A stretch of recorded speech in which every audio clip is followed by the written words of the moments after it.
ओम शांति। भारत त्योहारों का देश कहा जाता है। रोज कोई ना कोई त्योहार भारत में मनाया जाता है, लेकिन कुछ त्योहार ऐसे बड़े त्योहार हैं जिन्हें हर धर्म, हर जाति, हर संप्रदाय के लोग मनाते हैं।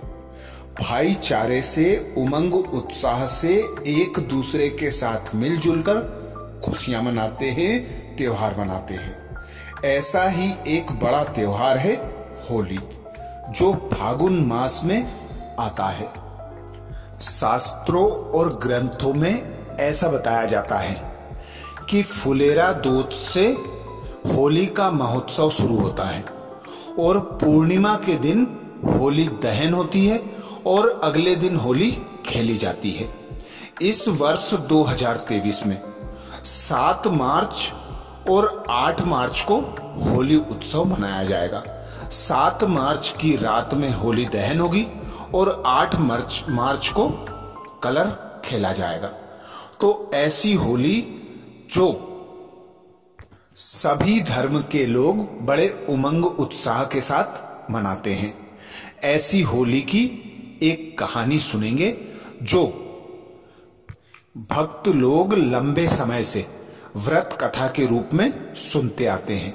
तो ऐसी शिक्षा देने वाली शिक्षाप्रद प्रहलाद की कहानी सुनेंगे। हिरण्यकश्यप और प्रहलाद की कहानी। बहुत से मनुष्य विश्वास करते हैं कि लंबे समय तक साधना की जाए तो कोई भी दुनियावी प्राप्ति की जा सकती है, परंतु यदि साधना को सिर्फ दुनियावी चीजों की प्राप्ति या किसी स्वार्थ की खातिर इस्तेमाल करें तो अंतिम परिणाम बहुत बुरा होता है। भारत में खास होली के त्योहार पर हिरण्यकश्यप और प्रहलाद की कहानी सुनाई जाती है। होली एक रंगों का त्योहार है। इस मांगलिक पर्व पर सभी मित्र संबंधी आकर एकजुट होते हैं और होली जलाकर इसका समापन करते हैं। यह कहानी पौराणिक कथा पर आधारित है, जिसमें विष्णु अवतार लेते हैं नरसिंह के रूप में, अर्थात अर्ध मनुष्य और अर्ध पशु के रूप में। बहुत समय पहले की बात है। दैत्यराज हिरण्यकश्यप बुढ़ापे से, बीमारियों से और दुश्मनों से सदा के लिए बचा रहना चाहता था। वह अमर बन पूरे विश्व पर राज्य करना चाहता था। राक्षस होते हुए भी वह शिव भक्त था।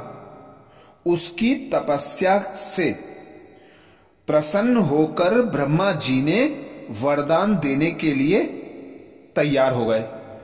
उसकी तपस्या से प्रसन्न होकर ब्रह्मा जी उसे वरदान देने के लिए तैयार हो गए और कहा कि जो चाहो सो मांगो।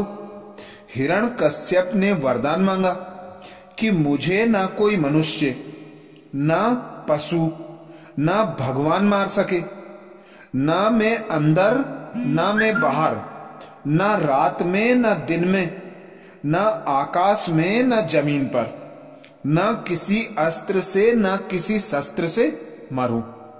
ब्रह्मा जी ने प्रसन्न होकर वरदान दे दिया।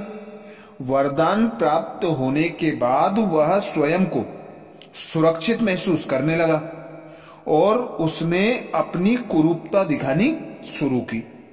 उसने सभी देवताओं की पूजा पर रोक लगा दी और अपनी पूजा करने के लिए सबको बाध्य करने लगा।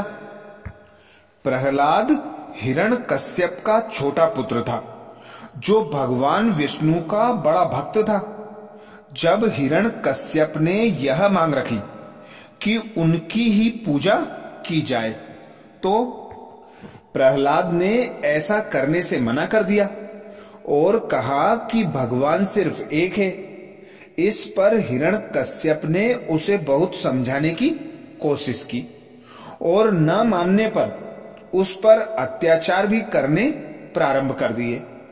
परंतु प्रहलाद अटल रहे, अपने इष्ट देवता की ही पूजा करता रहा। क्रोध में आकर हिरण्यकश्यप ने जहरीले सांपों के बीच उसे डलवा दिया, परंतु प्रहलाद जीवित बच गया। प्रहलाद को मारने के लिए बड़े हाथी भी भेजे गए, पर यह भी व्यर्थ रहा। प्रहलाद को मारने के कई असफल प्रयासों के बाद हिरण्यकश्यप ने अंत में बहन होलिका के साथ मिलकर उसे मारने की एक योजना बनाई। उसकी शिव भक्त बहन को यह वरदान मिला था कि वो जब विशेष वस्त्रों को धारण कर अग्नि में प्रवेश करेगी तो अग्नि भी उसे जला नहीं सकेगी। होलिका प्रहलाद को गोद में लेकर बैठ गई। तुरंत ही वह वस्त्र होलिका की देह से निकलकर प्रहलाद के चारों ओर लिपट गया। होलिका अग्नि में जल गई और प्रहलाद बच गया। क्रोध में आकर हिरण्यकश्यप ने अपने पुत्र की ओर मुड़ा और कहा कि ठीक है, यदि तुम्हारा भगवान है तो मुझे दिखाओ, क्या इस खंबे में है? मैं उसे मार डालूंगा। ऐसा कहकर जैसे ही हिरण्यकश्यप ने खंबे पर तलवार मारा, उसी वक्त विष्णु भगवान खंबे से नरसिंह अवतार के रूप में बाहर निकल आए, अर्ध नर अर्ध पशु के रूप में।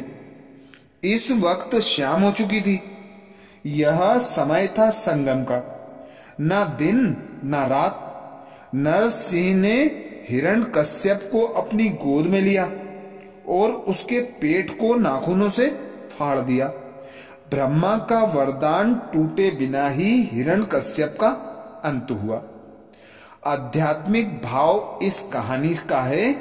इस कहानी का अर्थ है कि विकार रूपी काम, क्रोध, लोभ, मोह, अहंकार और ईर्षा सभी दानव कल्याणकारी संगम युग में विनाश को पाते हैं। यह ना तो कलयुग का समय है ना सतयुग का। होली पर एक धागे में रोटी के टुकड़ों को बांधकर आग में डाला जाता है। रोटी पक जाती है परंतु धागा सुरक्षित रहता है। यह इस घटना को याद दिलाती है कि जब पुरानी दुनिया विनाश को प्राप्त होती है और प्रहलाद अर्थात अविनाशी आत्मा बच जाती है, होली में होलिका बनाकर उसमें सारी पुरानी चीजों को जला देते हैं। यह निशानी है कि सत्य की सदा असत्य पर विजय होती है। नरसिंह प्रतीक है परमात्मा शिव का, जो इस पुरानी दुनिया में आकर विकारों को दूर करते हैं। प्रहलाद प्रतीक है शिव पुत्र आत्मा का, जो सगे संबंधियों द्वारा गलत कर्म करने को मजबूर किए जाने पर भी उससे अप्रभावित रहा और अंत तक विकारों को स्वीकार नहीं किया। तो इस कहानी से यही हमें शिक्षा लेना है कि सदा एक भगवान की याद में रहकर काम, क्रोध, लोभ, मोह, अहंकार सारे विकारों का त्याग कर उस परमात्मा की याद में रहना है। तो सभी विपत्तियों से बचाने के लिए वही परमात्मा हमारा मददगार, साथी, सहयोगी बनकर हमारे साथ रहता है। अच्छा, ओम शांति।